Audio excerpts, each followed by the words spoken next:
Do you listen to Andrew Huberman at all? I do, man. I love Andrew Huberman. I haven't listened to all of them, but once in a while I'll throw his podcast on. And if you're going to where I think it is, there's one part in the brain that he talks about where it's if you do things, that are hard. I forget exactly the part of the brain it's called, but he was talking about it one time. I was listening to it during one of my runs, and I was like, wow, that's crazy that there's science behind it, right? And that part of the brain Yeah, actually grows bigger when you do things that are challenging or things that you don't want to do. And that was one of yeah. my favorite podcasts of him that I listened to. That was crazy.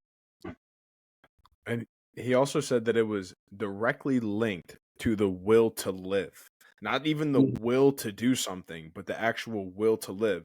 So the more that it grows, the more that actually is linked more to longevity than any other part of life. I mean, if you think about it, people retire, and then once they retire, they stop working out. They stop moving. They're like, I'm gonna sit on the couch, or I'm gonna sit out back with my feet kicked up, watching the sun. But you can only do that for so long, to the point where you're like, why am I waking up in the morning? What's my purpose? What am I doing here?